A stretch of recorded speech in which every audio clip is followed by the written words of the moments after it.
Social মিডিয়ায় এমন অনেক কিছুই ভাইরাল হয় যা দেখে কার্যত তাজ্জব বনে যাওয়া ছাড়া কোনো উপায় থাকে না। একই সঙ্গে জনপ্রিয় হওয়ার জন্য ট্রেনে নাচের ভিডিও করছেন অনেকেই। চলন্ত ট্রেনে বা স্টেশনে রিলস বানিয়ে কিভাবে রাতারাতি ভাইরাল হওয়া যায় তাই নিয়েই চিন্তায় মশগুল এক শ্রেণীর ছেলে মেয়ে, যার জেরে নাজেহাল হতে হয় আম জনতাকে। এবার এইরকমই এক ভিডিও ফের ভাইরাল হলো। সম্প্রতি দিল্লি মেট্রোতে নাচের এক ভিডিওই নজর কাড়ল সকলের। সেখানে এমন নাচের জন্য মহিলাকে নেটিজেনদের কটাক্ষ সহ্য করতে হলো। ভিডিওতে দেখা যাচ্ছে মেট্রোতে তেমন ভিড় নেই, দরজার কাছে দাঁড়িয়ে রয়েছেন এক মহিলা। সেই সময় হঠাৎ ফ্রেমে দেখা যায় এক যুবতীকে, আর ভোজপুরি গানের সঙ্গে নাচতে শুরু করেন তিনি। এরপরই দেখা যায় দরজার পাশে দাঁড়িয়ে থাকা এক মহিলার একেবারে গায়ের কাছে গিয়ে নাচতে শুরু করেন যুবতী।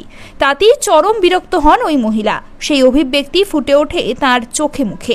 প্রায়ই ভিডিওতে দেখা যায় চলন্ত ট্রেনের মধ্যে নাচ করছেন তরুণ তরুণীরা। কখনো চলন্ত ট্রেনে বেলি ড্যান্স করতে দেখা গিয়েছে এক তরুণীকে, আবার কখনো লোকাল ট্রেনের ভিড় কামড়াতেও বাকি যাত্রীদের সরিয়ে দিয়ে অশ্লীল নাচ করছে। ইতিমধ্যেই একজন সোশ্যাল মিডিয়া ইনফ্লুয়েন্সারের উপর কড়া পদক্ষেপ নেওয়া হয়েছিল। সীমা কানোজিয়া নামের এক ইনস্টাগ্রাম ইনফ্লুয়েন্সারের উপর কড়া পদক্ষেপ নিয়েছিল মুম্বাই রেল স্টেশনের পুলিশ।